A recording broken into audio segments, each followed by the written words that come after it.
Hello mga kiring, for today's video is hindi ito nakakatuwang video, no? Sobrang sad tayo bilang isang OFW mga kairing, no? Yung napanood natin yung viral balikbayan box na hindi ina-claim. Sabi nila unclaimed daw ng mga pamilya ng kapwa natin OFW dito sa ibang bansa mga kairing. So nakakasad kasi may ganyan palang kalakaran sa Pinas. Although alam naman natin na meron talagang mga balasubas na courier or cargo yung kapwa natin Pilipino dyan sa Pilipinas.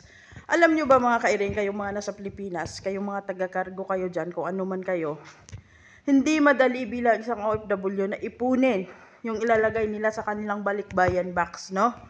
Kahit ukay-ukay man yan, kahit lumang sapatos man yan, kahit gaano pa kapangit sa paningin nyo yan, yung mga laman ng box na yan, pinaghirapan yan ng OFW. Diba? Na-appreciate nila yung binigay sa kanila nung boss nila kahit luma pa yan. Kaya nga nila pinadala sa Pilipinas kasi kailangan nila at magagamit nila. Tapos kayong mga balasubas kayong, mga cargo courier kayo, hindi nyo i-deliver ng maayos sa pamilya namin. Diba? Diba? Hindi naman lahat ng cargo ganyan kasi meron akong trusted cargo. Mula pa noon, 11 years na akong OFW, sa awa ng Diyos, nakarating naman ng maayos yung bawat mga balikbayan box ko. Meron akong cargo na trusted na talaga ako doon sa cargo na yon, maayos naman. Tsaka nagre-reply pag pinapalo up mo. Pero meron talaga mga balasubas. Diyos ko, magnegosyo kayo ng maayos. Kasi nagbabayad kami as an OFW, nagbayad na kami para ma-deliver yan ng maayos sa pamilya namin. Tapos pagdating sabihin nyo, unclaim. Paano na-unclaim? May address yan. May phone number. Paano na-unclaim? Dapat pag-deliver nyo doon kung saang lugar yon, magtanong-tanong kayo kung hindi makontak yung number. Kung sabihin yung number, for example, yung cellphone na yung, nasaan yung SIM card na yun, nanakaw, nawala. Pwede kayong magtanong. Puntahan nyo yung address na yun. Saan banda yun? Kilala nyo ba to? Tapos i-drop nyo doon. Diba? Kasi madali na ma-deliver, may address yun. Kaano nyo lang talaga, mabalasubas kayo. Diba?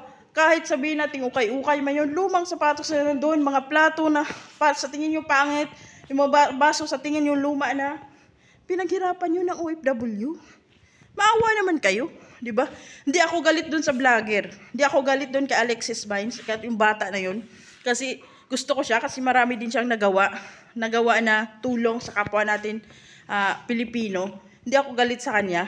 Napareact lang ako kasi nga isa siya sa nakabili. Pero at least kahit paano, alam natin na may ganyan. Na sa dami pa lang mga OFW na nagpapalo up na kanilang mga cargo na hindi dumating, yung kanilang balikbayan box, ganun pa lang nangyayari. Sasabihin ng mga courier unclaim. Tapos ibenta nila sa iba. Ang kapal ng mukha. Nagbayad na kami dito, hindi pa makarating ng maayos doon. Pagkatapos pagkakapirahan pa nila kasi ibibenta nila. Diba? Ang kapal ng mukha yung mga balasubas na yon. Nagbayad kami ng maayos dito. Nagbayad kami sa karton.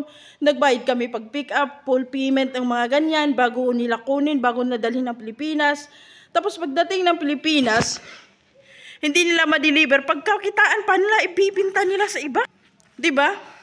Ang kakapal ng mga bukha ng mga tao na yun. Yung mga kairing nakakalungkot bilang OFW, hindi mo maiwasan na mapareact doon. Kasi alam ko yung hirap, paano tayo makaipon. Paano tayo makaipon na ilalagay natin sa ating balikbayan box. Hindi ganun kadali. Diba? Hindi naman tayo milyon-milyon sahod dito para makabili tayo ura-urada para mapuno yung balikbayan box natin. Tapos malalaman natin, ginawang balasubas ng mga courier na yun. Diba? Unclaim! Putik na yan. Anong unclaim? Di nyo kamo dineliver. May address yun, may phone number. Unclaim. Diyos ko. Diba? Hindi tanga yung mga OFW na maglagay ng box nila na walang address, walang cellphone number. Diba? Nagbayad na dito, i-deliver nyo. Diyos po naman anak ng titing. Sabihin yun, unclaim, hindi na-claim ng mga kamag-anak sa Pilipinas. Sigurado kayo. Diba?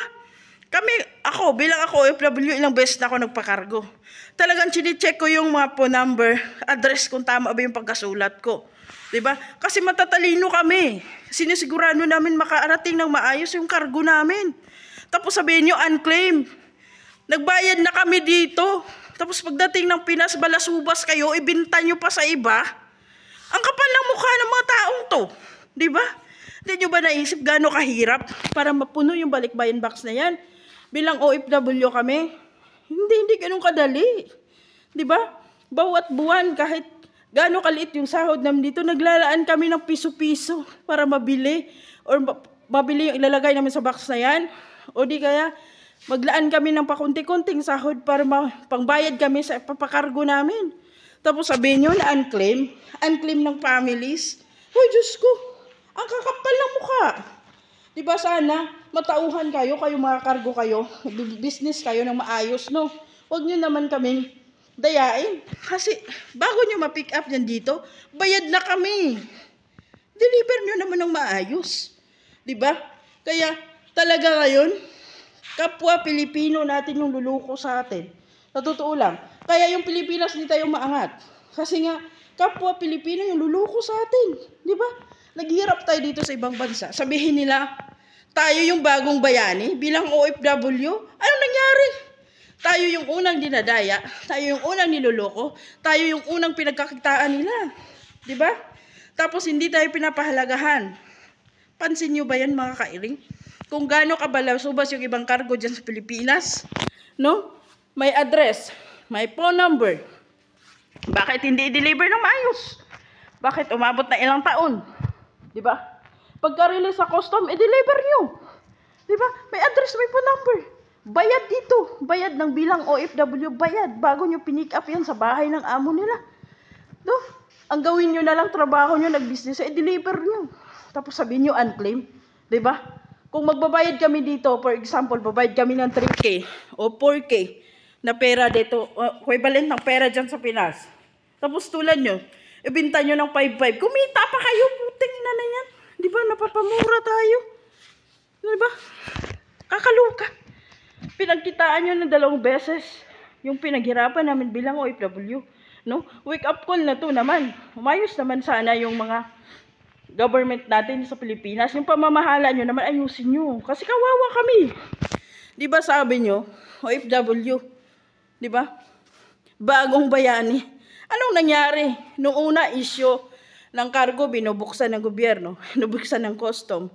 Tapos, pag may dala yung OFW galing sa ibang bansa, minsan hinuhold pa, hiningan pa ng tax, di ba? Kahit kunti lang yung dala, hiningan pa ng tax. Tapos ngayon, hindi deliver ng maayos yung cargo namin. Diba? Ano ba to? Bagong bayani o bagong niluloko o bagong inaapi? Parang bagay ata sa amin yun, yung bagong inaapi. Kasi parang paningin ko sa Pilipinas ngayon, kami OFW, kami yung unang naaapakan. Kami yung unang kinawawa.